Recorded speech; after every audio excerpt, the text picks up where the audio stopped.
आलू कचालू बेटा कहाँ गए थे? बंदर की टोकरी में सो रहे थे। बंदर ने लात मारी रो रहे थे। पापा ने पैसे दिए हंस रहे थे। आलू कचालू बेटा कहाँ गए थे? परी, मम्मा। Bye aunty.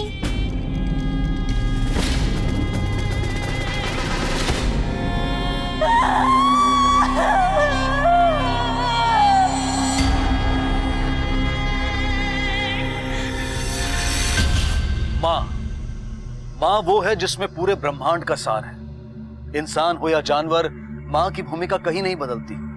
वो अपने बच्चे को लगी छोटी सी चोट को देखकर भी चीख उठती है। चोट बच्चे के शरीर पर लगे तो घाव माँ के दिल पर होता है, दर्द उसकी आत्मा को पहुंचता है। लेकिन माँ बेटी का ये कैसा रिश्ता था जहां एक माँ अपनी बच्ची को चोरी छुपे अपने साथ ले जाने पर मजबूर थी? क्यों उसने अपने ही बच्चे को चुराया?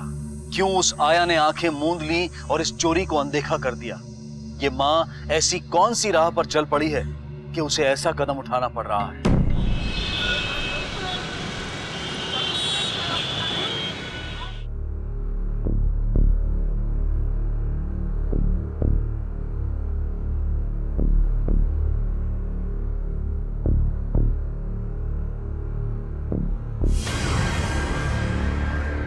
कहिए, हम आपकी कुछ मदद कर सकते हैं?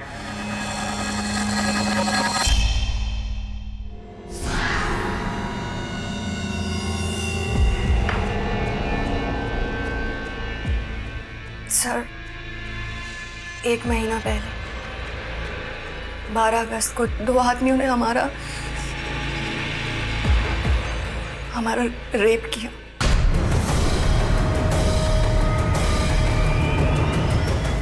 अगस्त मतलब 1 महीने के बाद आज आप रेप की कंप्लेंट करने आई हैं? जी। जान सकता हूँ आज आपको ये कंप्लेंट करने की क्यों सूझी, या देर करने की कोई खास वजह? हमने अपने सास ससुर को भी बताया था, लेकिन हमारी बात पर कोई विश्वास ही नहीं कर रहा था। आपको ऐसा क्यों लगता है कि आपकी बहू झूठ बोल रही है? सर, क्योंकि ऐसा कुछ हुआ ही नहीं है। ये जो लड़की है ना, इसे कहानी बनाने की आदत है। देर रात घर आने की कहानी, घर ना आने की कहानी। कमला, परी को लेकर जा अंदर जा बेटा। और आज तो इसने अपने रेप की भी कहानी बना डाली। सर, हमारी भाभी अपनी मर्जी से जीती है। हम ये नहीं कह सकते कि क्या सच है और क्या झूठ। बेटा आशा, कितना झूठ बोलेगी? पुलिस को घर ले आई। बेटा कम से कम हमारी इज्जत का ख्याल कर। हाथ जोड़ते हम तुम्हारे। अरे आप क्यों इसके सामने हाथ जोड़ रहे हैं? देखिए सर, ये सच को झूठ और झूठ को सच बताकर ना आपका वक्त जाया कर रही है। देखिए, सच क्या है झूठ क्या है इसका पता हम खुद लगा लेंगे। हम झूठ नहीं बोल रहे, झूठ तो आप बोल रही हैं। हम उस दिन जब घर आए थे, क्या आपने हमारी हालत नहीं देखी थी?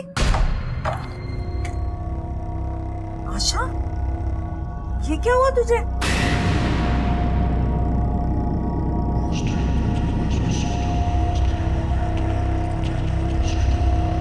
सर, सच तो कुछ और ही है।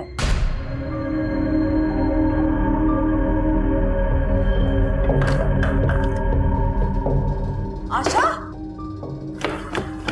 बहू, तू शराब पी कर आई है? हाँ, पी के आई हूँ। कौन सी नई बात है? झूठ, बिल्कुल झूठ। सर, ये सब लोग झूठ बोल रहे हैं। देखा सर आपने, ये हमेशा ऐसे ही चिल्लाती है और हम सब लोग परेशान हो जाते हैं। सर, आपके पति कहाँ हैं? क्या वो ये सब जानते हैं? इसे ना अपनी बच्ची की फिक्र है, ना पति की चिंता।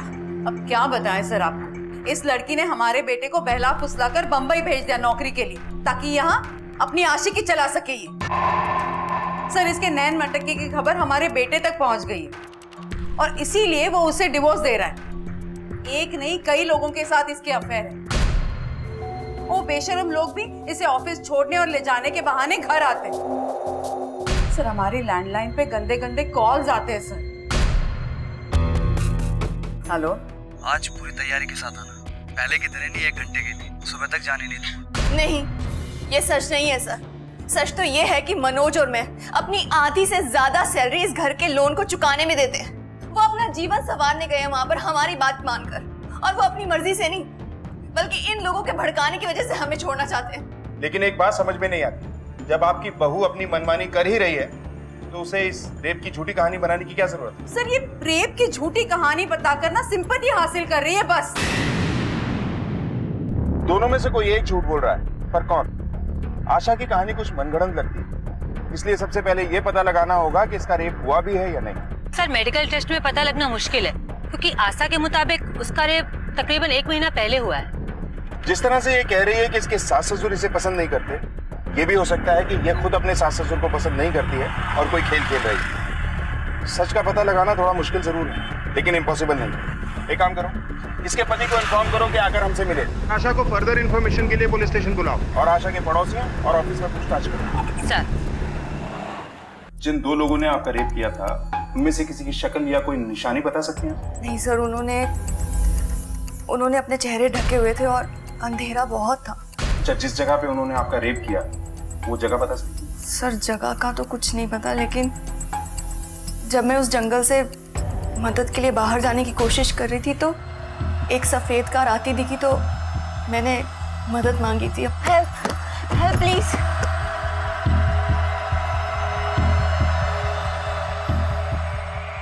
अच्छा, जिस सफेद कार में आपने लिफ्ट ली थी, उस आदमी के बारे में कुछ जानती हो?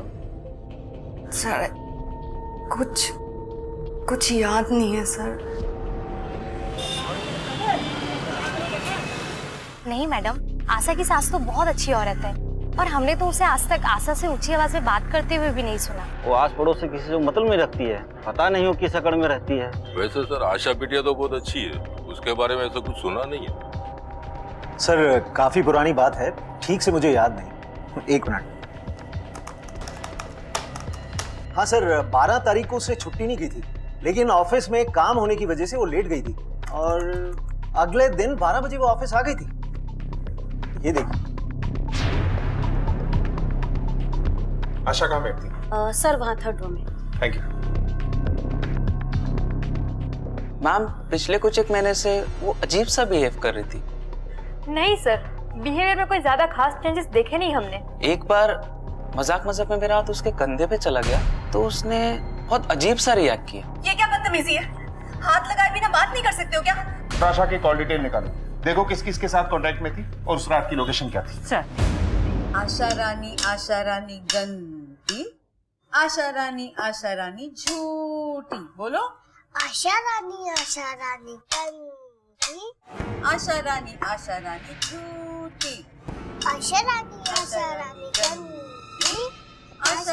आशा रानी झूठी।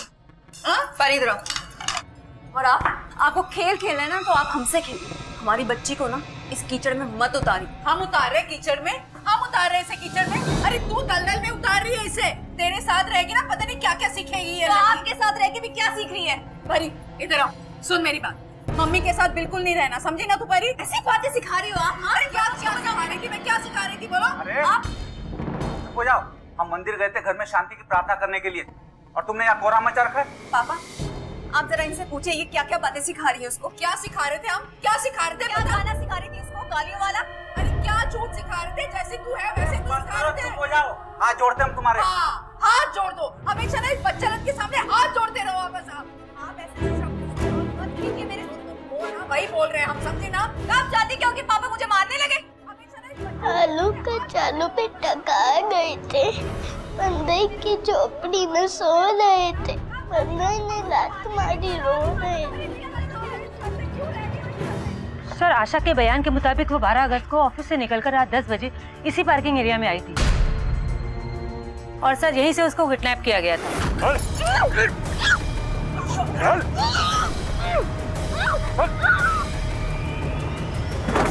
पर यहाँ पर तो कोई भी सीसीटीवी कैमरा नहीं दिख रहा है सर। लेकिन सोचने वाली बात यह है कि अगले दिन 12 बजे उसने ऑफिस में रिपोर्ट भी किया था।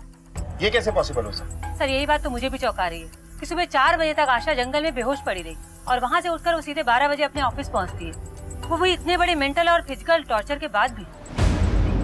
वो इसलिए क्योंकि हमारे घर में हमें रोने के लिए कंधा देने वाला कोई भी नहीं था, हमारा दुख बांटने वाला कोई नहीं था। वो लोग तो हमें खुद ताने दे रहे थे, गालियां दे रहे थे हमें। उन सब से बचने के लिए हम सुबह सुबह ही निकल गए, यहाँ वहाँ सड़कों पर भटकते रहे सर। हमारे शरीर के साथ साथ हमारे आत्मा के भी चिथड़े उड़ चुके थे। उस नर्क से बचने के लिए हमें बस एक ही उपाय सूझा कि हम ऑफिस चले जाएं, और जाते भी कहाँ।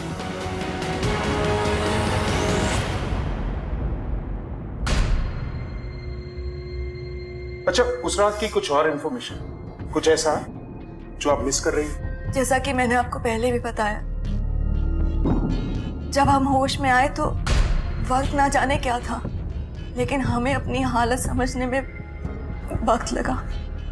हमने देखा कि हमारे कपड़े फटे हुए थे। अच्छा, वो आपके फटे हुए कपड़े हैं आपके पास? अरे अरे क्या कर रही हैं आप? कपड़े घर में है नहीं तो कहाँ से मिलेंगे? बेकार में मेहनत कर रही है आप। और उस दिन हम इसको कितना फोन कर रहे थे, इसने अपना मोबाइल भी नहीं उठाया। सर, हमें पूरा यकीन है कि इन्होंने या तो कपड़े जला दिए या फिर फेंक दिए, और हमारा फोन हमें मिला ही नहीं था। अगर मान भी लिया जाए कि ये आप पर विश्वास नहीं करती, तो भी ये कपड़े क्यों जलाएंगे? ये कुछ भी कर सकती है, क्योंकि हमसे नफरत जो करती। सर, बहू का सास को नफरत करना कोई नई बात नहीं है, पर अजीब बात यह है कि इस घर में रिश्तों का एक अजीब ही खेल है। अगर वाकई प्रमिला ने आशा के कपड़े फेंक दिए या फिर जला दिए हैं, तो ये सिर्फ नफरत नहीं है, उससे भी बड़ी बात है सर। इन सास बहू से अलग हम ये जानना चाहते हैं कि इसका पति मनोज किस तरफ? सर, आशा का पति मनोज आज मुंबई से कानपुर आ रहा है।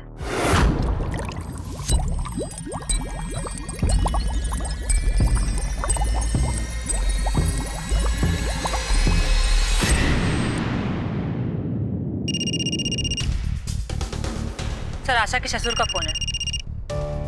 हेलो, उठ यहाँ से, दूर रह मेरी पोती से। रुकिए, क्या हो रहा है ये सब? आप इंसान है या जानवर? बच्ची को अंदर लेकर जाओ, अच्छी तरह से पोंछकर इसके कपड़े बदलो। पानी में रहने के कारण से ठंड लग रही है, जल्दी ले जाओ। आप बिल्कुल सही वक्त पर आए हैं। अपनी बेटी की जान लेना चाहती है ये। अपनी औलाद को खाना चाहती है ये। कैसी माँ है तू? चुप, एकदम चुप। किसी ने भी आवाज निकाली ना तो सीधे अंदर कर दूंगा। हमने ऐसा कुछ भी नहीं किया। हम तो दलिया लेके परी को खिलाने के लिए गए थे और बाथरूम से आवाज आ रही थी। जब हम बाथरूम में घुसे तो हमने देखा कि परी के पाँव में चोट लगी हुई थी और वो बाथटब से निकलने की कोशिश कर रही थी। उसे पानी में से निकालने लगे। उतनी देर में हमारे सास ससुर वहां पर आए और हम पे इल्जाम लगाने लगे कि हम उसे डुबा रहे हैं। हाँ, तू अकेली हरिश्चंद्र की औलाद है ना, बाकी सारी दुनिया तो झूठ है। बेटा, मैं तेरे आगे हाथ जोड़ रहा हूँ। मनोज इतने समय के बाद आ रहा है, प्लीज तो अपना ये नाटक उसके सामने मत करना। क्या नाटक कर रही हूँ मैं? तो ठीक है, अभी दिखाती हूँ कि नाटक कैसे करते हैं। आशा सुन तो बेटा। और उसके बाद ये तमतमाती हुई अंदर गई, परी को पानी में डुबाने लगी। अगर परी हमें ये बताएगी कि वो पानी में कैसे गई थी, तो परी को एक चॉकलेट मिलेगा। अभी जल्दी से बताओ, बोलो।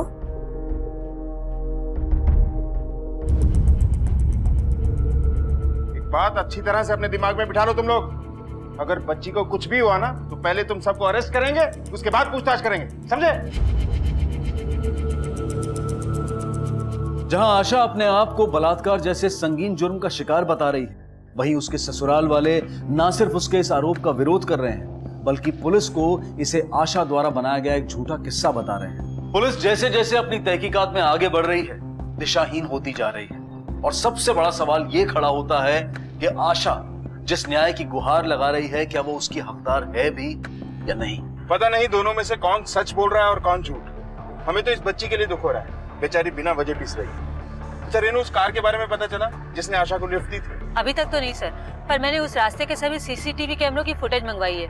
ठीक है, अपने 2 कांस्टेबल आशा के एरिया में तैनात कर दो। बोलो कि पूरे घर वालों पे नजर रखें।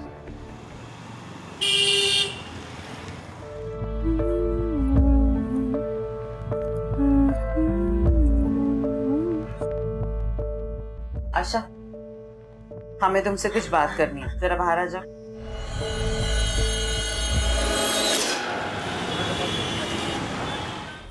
मैडम ये लीजिए, ये सीसीटीवी फुटेज है।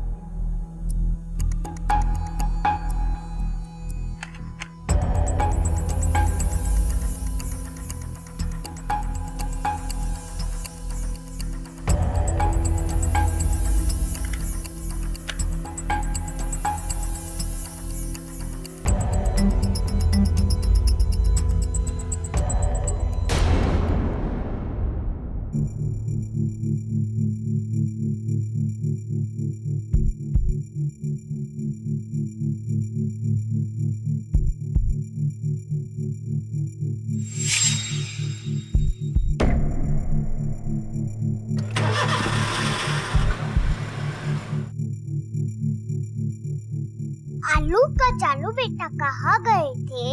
बंदर की टोकरी में सो रहे थे। परी, मम्मा इधर आओ। तो एक मिनट, मैं अभी आ रहा हूँ।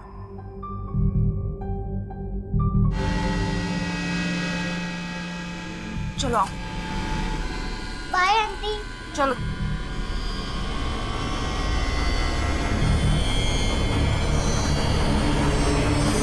सर ये देखिए, उस दौरान 3 सफेद गाड़ियां वहां से पास हुई। इसका मतलब आशा सच बोल रही है। इन गाड़ियों के रजिस्ट्रेशन नंबर ट्रेस करो और पता करो। हो सकता है दोनों के तार एक ही जगह से जुड़ते हो, क्योंकि जो कांस्टेबल आशा का बायोडाटा लेने गया था उसने बताया है कि आशा का किसी राजन नाम के आदमी से अफेयर चल रहा था। हो सकता है इनमें से कोई गाड़ी राजन की। सर। जी कहिए। सर मैं मनोज हूँ, आशा का हस्बैंड।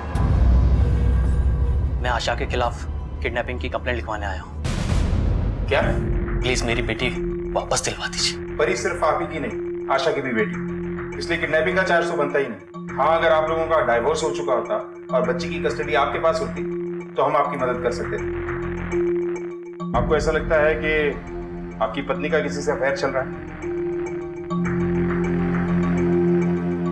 मिस्टर मनोज, अपने घर वालों से एकदम उल्टे, शांत प्रवृत्ति के हैं आप या आज मौन व्रत है आपका?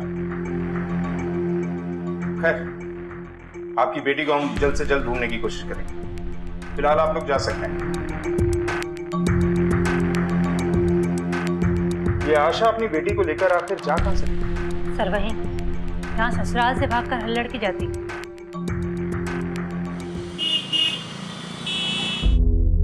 सर हम ऐसा कुछ भी नहीं करते, पर उन्होंने हमें। आशा, हमें तुमसे कुछ बात करनी है, जरा बाहर आ जाओ। हाँ मेरी बात सुनिए। चल। अरे ये क्या कर रही है? निकल जा मेरे घर से, निकल जा। आप मुझे मेरे घर से ऐसे नहीं निकाल सकते। जब मनोज वापस आएंगे तब क्या बताएंगे आप कि हम कहाँ हैं? मनोज, आप आ गए। अच्छा आप आ गए। हमने आपको कितने फोन किया, आपने फोन ही नहीं उठाया।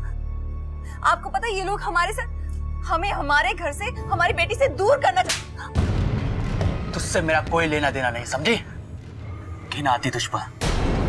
निकल जा यहाँ से। मनोज मेरी बात सुनो, ये सब झूठ बोल रहे हैं। मेरा विश्वास तो करो मनोज। लेकिन ये सब कहने को तो लड़की के 2 घर होते हैं, मायका और ससुराल, पर वो हक किसी एक पर भी नहीं जता सकती। पहले तो हमने सोचा कि हम इस हादसे को भूल जाएं, लेकिन अब हमें कोई फर्क नहीं पड़ता है कि हमारे बारे में कोई क्या सोचता है, क्या राय रखता है। हमें तो बस ये साबित करना है कि हमारे साथ रेप हुआ है। सर, गलती मेरी ही है। उस दिन मुझे इसे रोकना नहीं चाहिए था, लेकिन उस दिन इसी बच्ची के लिए मैंने रोका था उसे। लेकिन अब बस भगवान को जब न्याय करना होगा तब करेंगे। अब मेरी बेटी को न्याय दिला दीजिए, इंसाफ दिला दीजिए। हेलो, ठीक है सर, वो आशा को लिफ्ट देने वाला मिल गया है, दीपक सिंह। अब तक इस केस की 2 दिशाएं दिखाई दे रही थी, लेकिन उस रात की इस घटना से जुड़ी एक अहम कड़ी और आशा को लिफ्ट देने वाले दीपक सिंह तक पुलिस पहुंच चुकी। तो क्या अब इस संदेहास्पद केस को सही दिशा मिलने वाली थी? अनसुने अनदेखे पहलू सामने आने वाले थे, या फिर गुत्थियां और उलझने वाली थी? इसे पहचानते हो? कहीं देखा है? हाँ सर, इसको मैं कैसे भूल सकता हूँ। उस रात ये सीतापुर रोड पर खड़ी थी, हमने इसे लिफ्ट दी थी। हेल्प प्लीज, हमारी मदद कीजिए प्लीज। क्या हुआ? कुछ गुंडे। आइए मैं आपको पुलिस स्टेशन छोड़ देता हूँ। नहीं, आप हमें हमारे घर छोड़ दीजिए। ठीक है, आइए। फिर हमने उसे लिफ्ट दी और उसके कहे अनुसार उसके घर छोड़ दिया। सर, इसकी हालत बहुत खराब थी, कपड़े बिल्कुल फटे हुए थे। इसको देखकर ही ऐसा लगता था कि इसके साथ कुछ बहुत बुरा हुआ है। अच्छा, आपने इसे जिस जगह से लिफ्ट दी थी, हमें वहां ले चल सकते हैं? हाँ सर, बिल्कुल।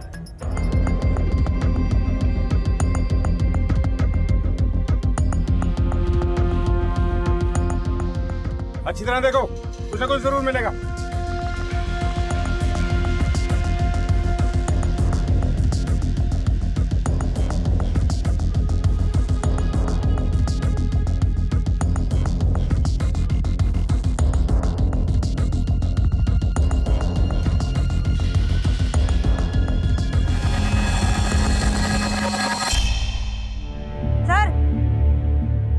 चप्पल आपकी है?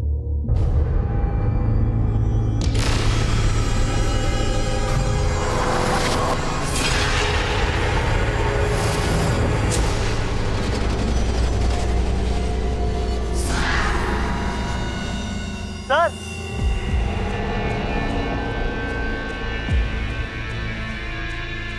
सर ये देखिए।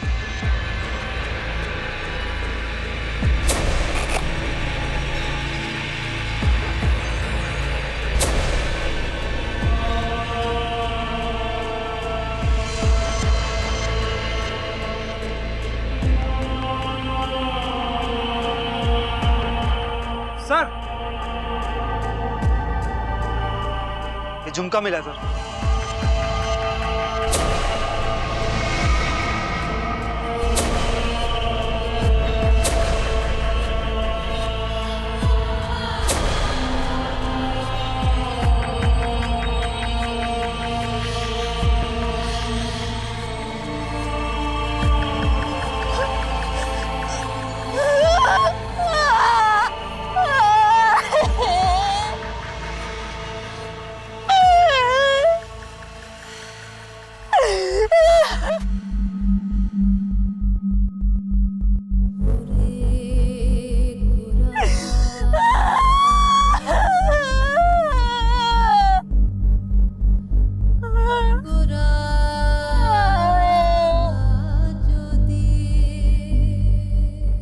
फटा हुआ कपड़ा सिला जा सकता है, चेहरे पर लगी गंदगी धुल सकती है, शरीर पर लगे घाव भर सकते हैं, लेकिन मन में लगी चोट की चुभन जीने नहीं देती। ऐसा ही कुछ हुआ था आशा के साथ। उस रात उसकी जिंदगी में हुए ऐसे हादसे ने उसे इस कदर हिलाकर रख दिया था कि उसे भूलने की कोशिश उसे नासूर बनकर खाए जा रही थी। अपने नाम, अपनी इज्जत को दांव पर लगाकर आत्मसम्मान हासिल करने की लड़ाई आशा को और क्या क्या दिखाने वाली थी। क्या पुलिस की मेहनत रंग लाएगी? आशा सच बोल रही थी, लेकिन तुम लोगों ने इसे सहारा देने की बजाय नए जख्म दिए, इसे बदनाम किया। एक लड़ाई ये खुद से लड़ रही थी और दूसरी तुम लोगों से। वो दोनों बलात्कारी गुनहगार हैं, लेकिन बेकसूर आप लोग भी नहीं। हमें विश्वास ही नहीं था कि ऐसा भी कुछ हो सकता है। बस आपको इस बात का विश्वास था कि उसका कैरेक्टर खराब है, और आप एक औरत होकर आपने एक औरत का दर्द नहीं समझा। उल्टे वो सारे कपड़े फेंक दिए जो उस रेप के गवाह थे। शायद हमें उनसे कोई सबूत मिल जाता। वो कपड़े गंदे थे, घर में कैसे रखते इसलिए फेंक दिए। और इस पर कैसे करे विश्वास?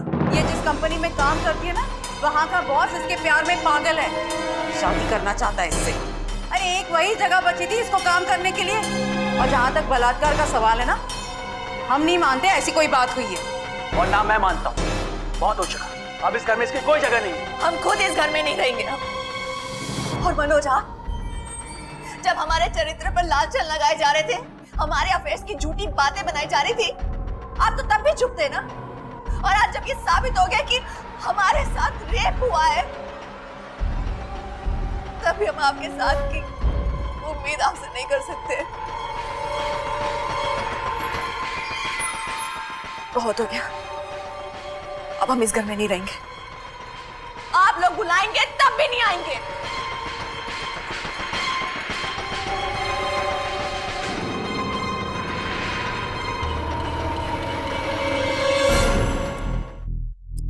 मान लिया जाए कि आशा का रेप हुआ था, लेकिन यह कोई रैंडम रेप केस नहीं था। जिस तरह सफाई से इसे अंजाम दिया गया, लगता है यह पूरी तरह से प्लान था।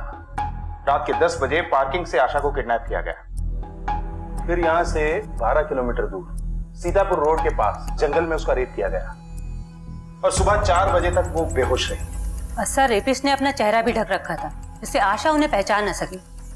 ये सब बातें इस ओर इशारा करती हैं कि ये रेप हुआ नहीं है, शायद इसे करवाया गया है। शायद आशा के किसी जानने वाले ने ऐसा किया। ये भी पॉसिबिलिटी है कि आशा ने खुद प्लान किया, लेकिन फिलहाल हम इस डाउट को रूल आउट करके सोच रहे हैं। सर, तब तो आशा का बॉस धीरज भी सस्पेक्ट है, क्योंकि प्रमिला के मुताबिक वो उसका कॉलेज का दोस्त है और उससे शादी करना चाहता था, और आशा ने इससे इनकार किया था। हो सकता है इसलिए। देखिए, आप मुझ पे गलत इल्जाम लगा रहे हैं। हाँ, मैंने उसे प्रपोज किया, उसने मना कर दिया, और फिर उसकी शादी हो गई और हमारे सारे कॉन्टेक्ट्स खत्म हो गए। फिर कई दिनों बाद हम लोग सोशल साइट पे मिले और उसे बताया कि उसे नौकरी की जरूरत है। मुझे भी अपनी कंपनी के लिए एक अच्छा मैनेजर चाहिए था। मैंने उसे नौकरी दे दी इसमें प्रॉब्लम क्या है? प्रॉब्लम ये है कि उसे दिन रात अपने सामने देखकर तुम्हें तुम्हारा पुराना प्यार और फेलियर याद आने लगा और तुमने बदला लेने की सोची। ऐसा कुछ नहीं है, ये आपकी बनाई हुई कहानी। कहानी नहीं, हकीकत यही है कि तुमने अपने नाकाम प्यार का बदला लेने के लिए उसका रेप करवाया है। आप मुझ पे जो इल्जाम लगा रहे हैं उसका कोई सबूत है आपके पास? देखिए मुझे बहुत काम है, और हाँ, अगली बार जब हम मिलेंगे तो मेरा वकील साथ होगा।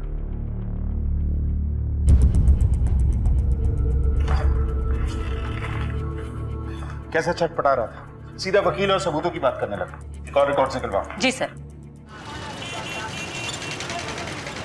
एक्सीडेंट साइट पे एक टीम भेजो और शाम तक हमें इन्फॉर्म करो। सर, धीरज के कॉल रिकॉर्ड में एक लोकल मवाली अभय का नंबर है, जिसके साथ उसकी अक्सर बातचीत होती है। कहीं धीरज ने अपना बदला लेने के लिए अभय से आशा का रेप तो नहीं करवाया? देखो देखो देखो, कितना हिम्मत है इस औरत में, इतना सब कुछ होने के बाद भी घूम रही है। इसकी खुद की बेशर्मी की वजह से ऐसा हुआ इसके साथ। अपनी इज्जत अपने हाथ होती है, हमारे जैसी होती है ना तो खुद को मुंह दिखाने के लायक नहीं होती। देखो कैसा सीना चौड़ा करके जा रही है।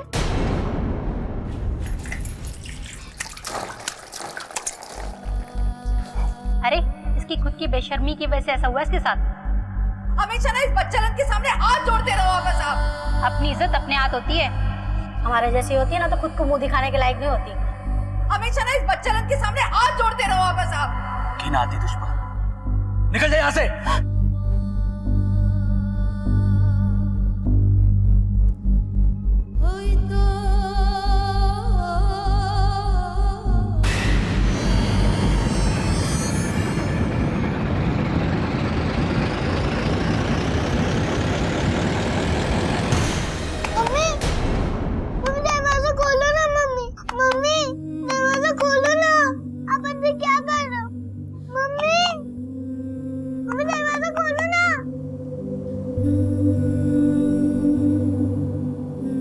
क्या हुआ? अगर आप बाहर नहीं आए होते तो आप हमारी तरह डूब जाते, जैसे हम उस दिन डूबे थे। उस दिन बाथरूम में छिप नहीं आए थे, अंदर के टब में बैठ गए थे। पानी आने लगा और हमारा पैर फिसला और हम डूबने लगे। पर आप बाथरूम में क्यों छिपे? जब आप और दादी झगड़ा करते हो और जोर जोर से चिल्लाते हो तो हम घबरा कर बाथरूम में छिप जाते हैं। पर आप मत छिपो, आप हमसे दूर मत जाओ। आई एम सो सॉरी बेटा। मम्मा आपको छोड़कर अब कभी नहीं जाएगी। हाँ, अपनी परी के पास। परी। हमारे समाज में बलात्कार जैसे संगीन जुर्म से पीड़ित महिलाओं को भी शक की नजर से देखा जाता है। उन्हें सहानुभूति और मानसिक मदद देने की बजाय शक के घेरे में रखा जाता है। लेकिन आशा ने अपने आत्मसम्मान को पाने और अपने आप से नजरें मिलाए रखने के लिए हर चुनौती को स्वीकारा, हर आरोप को सहा, क्योंकि उसे किसी भी कीमत पर न्याय चाहिए था। सर, मैं आपको कौन सी भाषा में समझाऊं कि मेरा कोई लेना देना नहीं है इस आशा के रेप के साथ। बल्कि 4 दिन पहले आप ही से मुझे पता चला कि ऐसा कुछ हुआ। उसी भाषा में समझाओ जिस भाषा में उस हिस्ट्री शीटर से फोन पे बात किया करता था।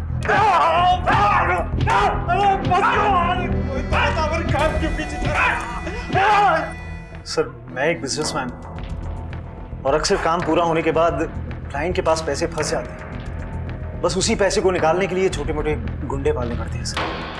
चल अब बता, आशा का रेप क्यों किया? मैंने किसी आशा का रेप नहीं किया। माधुर, इसे तब तक मारते रहो जब तक ये जवाब न दे। सर, धीरज सच बोल रहा है। जिस रात आशा का रेप हुआ यानी 12 अगस्त को वो अपने क्लाइंट के साथ मीटिंग में था और वहां से वो सीधे अपने घर गया। और अभय भी उस रात यानी 12 अगस्त को रूपनगर थाने में एक चोरी के इल्जाम में बंद था। अगर ये दोनों नहीं थे तो फिर?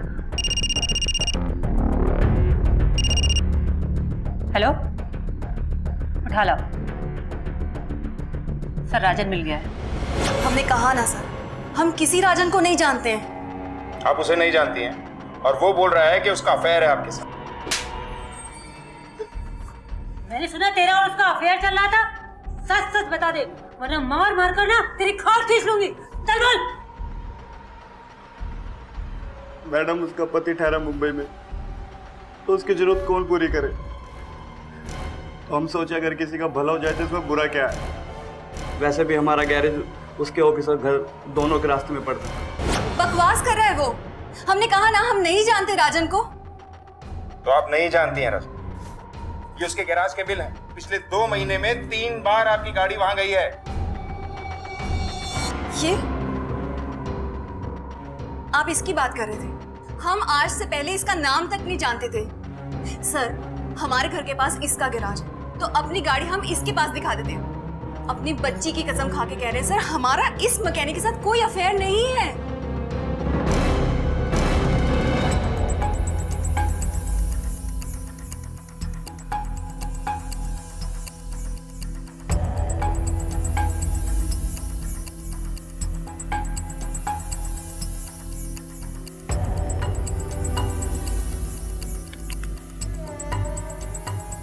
ये किस चक्कर में फंसा दिया हमको? पैसों की जरूरत के लिए किया था सभी। अगर एक बार वो पुलिस ने धमकाया ना तो सब फंस जाएंगे हम। ये मुझे खुद नहीं पता था कि ये बात पुलिस तक पहुंच जाएगी। मैं तो सिर्फ उसे सबक सिखाना चाहती थी। कैसा सबक सिखाना चाहती थी मीनल? पकड़ो इन दोनों को, चलो।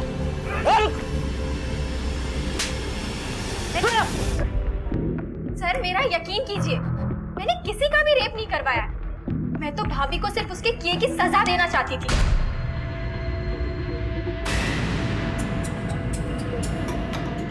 मीनल, भाभी? ए, रुको। क्या है ये मीनल? हाँ, ये रोहित है ना? 1 नंबर का आवारा लड़का है ये। कितनी लड़कियों के साथ इसका चक्कर चल रहा है और तू यहाँ इसके साथ। दूर रहे उससे, तू समझी? और आप दूर रहिए मेरी जिंदगी से। अपने काम से काम रखो, समझी तुम? हमारे इतना समझाने के बाद भी भाभी ने मम्मी पापा को रोहित और मेरे बारे में बताने की धमकी दी। तभी मैंने डिसाइड कर लिया था कि मैं भाभी को इतना बदनाम कर दूंगी कि उनकी बात पर कोई विश्वास ही नहीं करेगा। मम्मी पापा तो वैसे भी उन्हें पसंद नहीं करते थे। उन्हें तो हमेशा से यही लगता था कि भाभी का उनके बॉस के साथ अफेयर चल रहा है। रोहित और मैंने राजन को पैसों का लालच दिया और भाभी को बदनाम करने का प्लान बनाया। और सर, घर के फ़ोन पर जो गंदी बातें वाले कॉल्स आते थे वो भी राजन ने ही किए थे। तुम्हारा नशा है कि उतरता ही नहीं है। आज पूरी तैयारी के साथ आना। राजन के बारे में मुंबई भैया को मैंने ही कॉल करके बताया था और भैया ने मेरी बात पे विश्वास भी कर लिया। इनका बयान लगता है इन अफवाहों को सच मानकर मनोज ने अपनी ही बीवी का गुंडे भेजकर रेप करवा दिया। सर, हो सकता है प्रमिला ने मनोज को फोन करके बताया होगा कि तुम्हें मुंबई भेजकर अय्याशी कर रही है आशा। इस मनोज की हिस्ट्री निकाल, कानपुर से लेकर मुंबई तक, कहाँ रहता है, क्या करता है, किस किस के साथ चक्कर है, इसके फोन रिकॉर्ड्स सब कंगाल डालो। हो सकता है कि इसका किसी से चक्कर हो और अपनी बीवी से पीछा छुड़ाने के लिए इसने ही ये प्लान बनाया। मैं गुंडे हायर करके अपनी बीवी का रेप क्यों करवाऊंगा? क्या कहना चाहते हैं आप? यही कि तेरा मकसद बहुत स्ट्रांग था।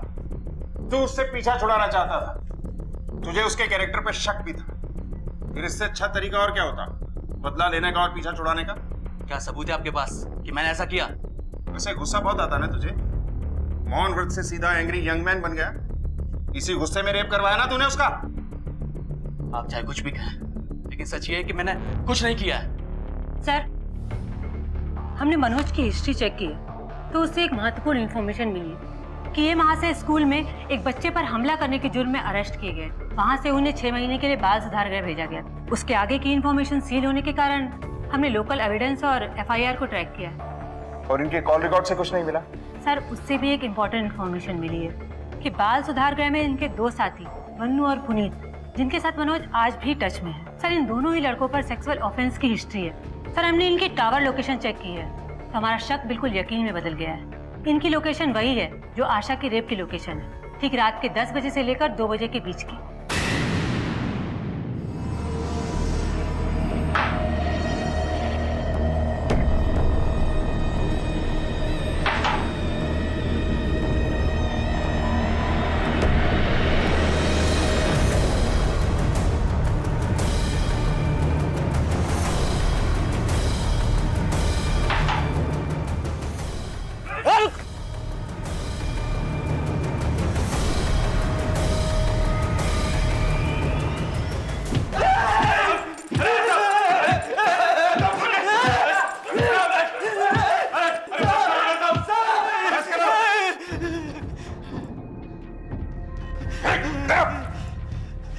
देखो, झूठा राग अलापने से कोई फायदा नहीं है।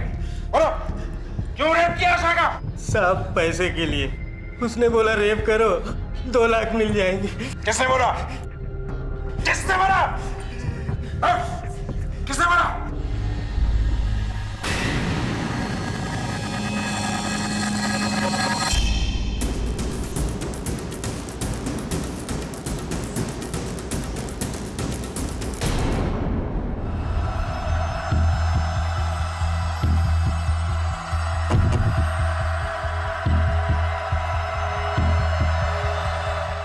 आशा, यह है तुम्हारा मुझे।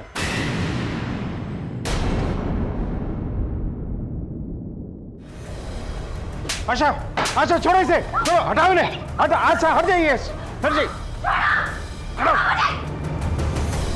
मेमने की खाल में छिपा हुआ भेड़िया निकला तू। खुद को कितना सीधा और शरीफ दिखाता रहा। अब एक सांस में तोते की तरह सारी कहानी सुना। क्यों किया ये सब? क्या मिला ये करके?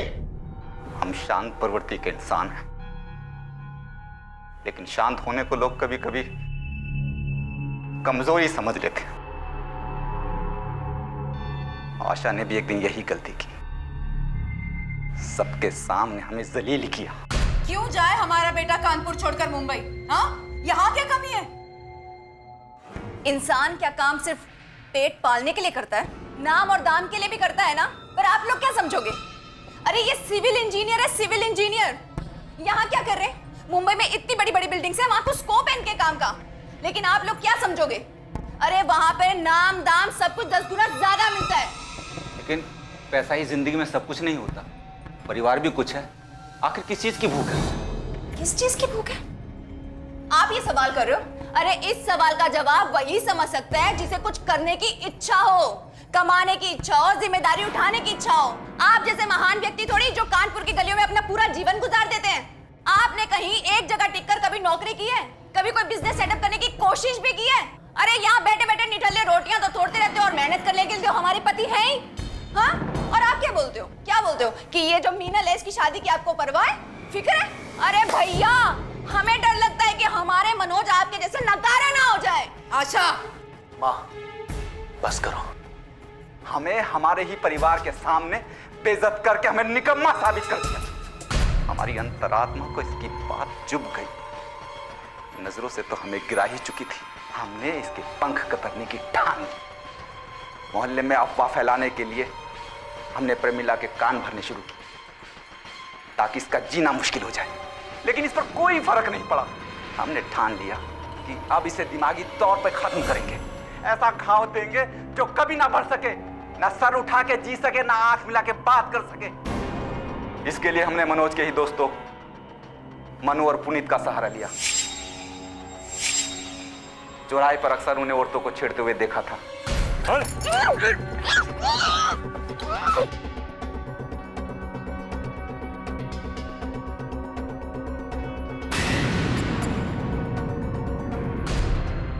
घर परिवार में होने वाली छोटी सी बात के लिए तेरे बहन ने तुझसे यह अपराध करवाया। दाग आशा के आंचल पे नहीं, तेरी आत्मा पे भी है। सजा भुगत के भी तू उसे धो नहीं सकता। चलो इसे। ये केस ऐसा पहला केस नहीं है जहां औरत की अस्मिता पर हुए हमले को बदला समझ लिया गया। आए दिन ऐसी घटनाएं होती रहती। बलात्कार, कत्ल, तेजाब फेंकना, ये हारी हुई मानसिकता का उदाहरण है, बदहवासी का उदाहरण है, जो ये दर्शाता है कि एक बीमार दिमाग औरत को सबक सिखाने का यही तरीका मानता है, क्योंकि वो आज भी उसे बराबर तो क्या इंसान मानने को भी तैयार नहीं है। लेकिन वो ये नहीं जानता कि अगर वो अपनी लड़ाई के लिए उठ खड़ी हो तो उससे मुकाबला करना तो दूर, उसके सामने टिक पाना भी मुश्किल है। रतनलाल को आशा के बलात्कार की साजिश के जुर्म में और मनु और पुनीत को बलात्कार के जुर्म में सजा सुनाई गई है। आशा ने महेश को छोड़ अपनी बेटी परी के साथ एक नए शहर में नए जीवन की शुरुआत की।